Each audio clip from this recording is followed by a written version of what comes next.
This is Jennifer with FetStrike.com. And remember, forget all theories and strike the negativity of noise.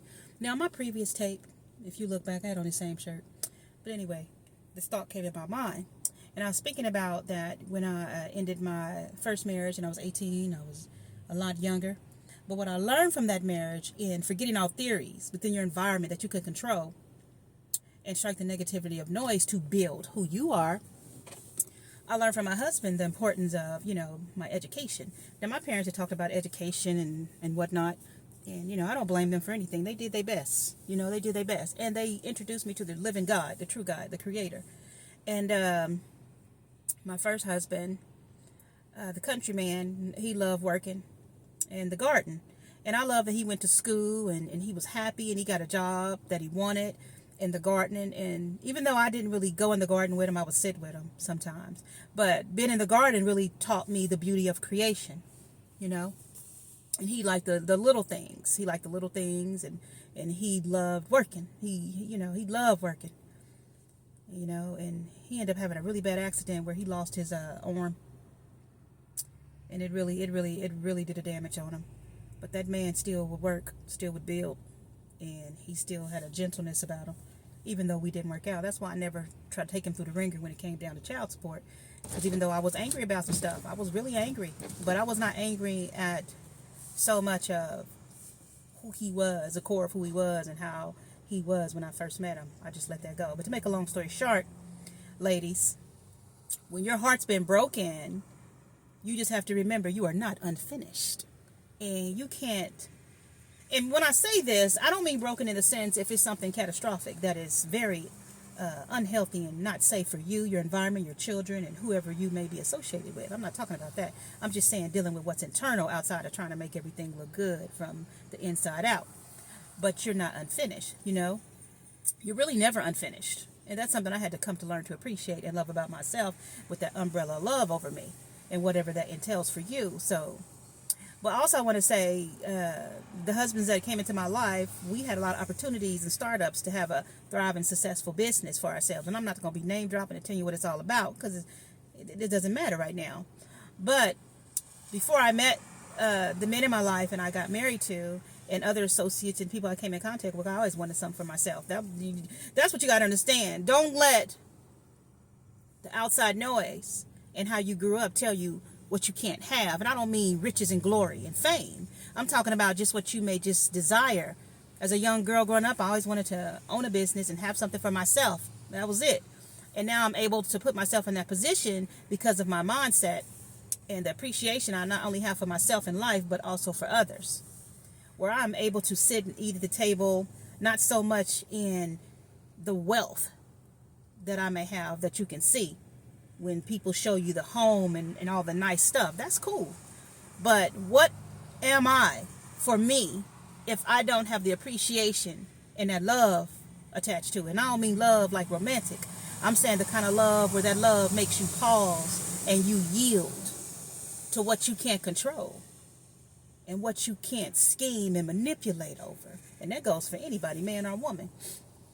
But I have to say I'm proud of myself because I have been in some situations and circumstances in my past few years where I was pouring out a certain type of love and a certain type of feeling for those around me. But I was under the guise of grief when I lost my baby sister, Sarah. And I have to say that because I was had an umbrella of love with me and the way I look at my creator and my relationship with him, not to get into all the spirituality of things, but I talk to my creator and that's somebody I love. But we ain't going to go there. And don't go there with me. Okay? Be you. But yeah, so that has allowed me to say stop and make decisions not based on what that person is doing. That's when I look back at situations I was in, I would never say, what you doing? I'd be like, are you good? Because I wasn't exposed to a lifestyle that some of the things that ladies may go through, I may not have been exposed to that. And sometimes just because you don't know doesn't make you an idiot or not intelligent. Sometimes you have to grow into the know of things because you be like, you kind of go through a real shock at first. Like, what is this? But don't stay there. Do not stay there. And sometimes if you can't get out of it because you may have children or whatever's in front of you, you can't change the perspective of what the conscious is seeing and you're taking in. And that's when, as a woman, you start to learn how to distribute the love. Not no silly stuff, not no hanky-panky, but a type of love. Love is time. Love is a hug. Love is listening. Love is all those things that has been taken for granted in the global world today. Okay, we're not gonna get there because that ain't my thing. But I'm just saying, so just because your heart's been broken, even a man, you're not unfinished. Don't let nobody dig through your soul and tell you what you're not because of what you did not have or what you did not know. Sometimes you just gotta let people go and not go with the flow. You just gotta let people just do what they do and just listen.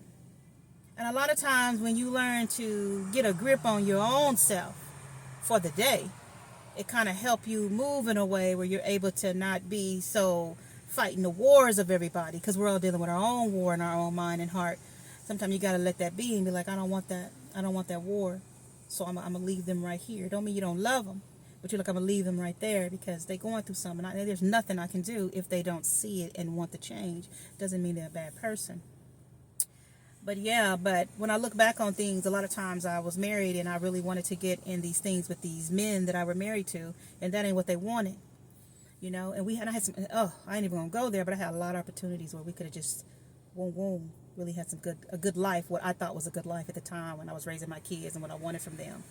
But when I look back, I was like, okay, when I was married in my previous, my second marriage, and then I look at, the things that I did for my kids, I still moved in a way, but it was a slow way. Like I was able to get both of my children their own car. I was able to help them in small ways of trying to save, and it wasn't much, but it wasn't about the much of what it was. It's the fact that it was done. And they saw that their mother did these things. Oh yeah, babe, I know you want to be in camera, so you just stay right there, okay? So they saw their mother did these things, but what it put in them, it put it a seed. If I'm not here today and something happens, my daughter and my son learn to save the best they can. Have your own. Make sure you have a car. Make sure you have these things, because sometimes you can be in relationships and you will stay. And I'm just telling you my story. You'll stay and deal with some things because you ain't got certain things the way you want them. And you may have to. It's okay. You just may have to sometime. But I'm saying it's still, at the end of the day, if I'm not here, I did leave some little gems and little pebbles of them to do for themselves. Even if they right now, they're like, Mama tripping, what's she talking about? But it'll make sense. Like I said, my dad told me a lot of things about using my mind and knowing yourself and watch people and respectfully. And even though he didn't always follow the things he said, he knew what he was talking about. He did. He knew what he was talking about. So I am grateful for that. And like my mom was, she worked hard. She worked hard. She really did. She worked hard. She did. And I love her for that. I always respect her for that. She was a hard worker. It ain't because she was a woman and what she went through. She just worked hard. Yeah. She worked hard and she did what she wanted. When she got a chance to live in California and do the things she did what she wanted. She was happy. I got a chance to be with her, and I saw her at her soft era. I'm talking about my mama at her soft era, and I don't mean nothing like dressing fly and being wild, but a soft era where, it made me and encouraged me to want to exuberate that and really just live that life. Not the lifestyle, but live that life from the inside out and feel good. So, yeah. But I did realize that, if you had a dream, no, let me stop. I don't mean a dream. If you had something that you wanted to see when you were younger or wherever you at, you can still do it. But it's going to take some hard work and effort, and it can be done. But that's why fatstrike.com, strike the negativity of noise. And the noise starts with where you at and what you see and the things that are happening. You have to forget those theories in that context and do what makes you happy, ladies. And like I say, use your mind. Make good decisions for the day. Because we don't know what tomorrow's going to bring, but you can make good decisions for the day. And fatstrike.com. Forget out there, just strike the negativity of noise. Thank you for listening. And if not, have a good day anyway. Bye.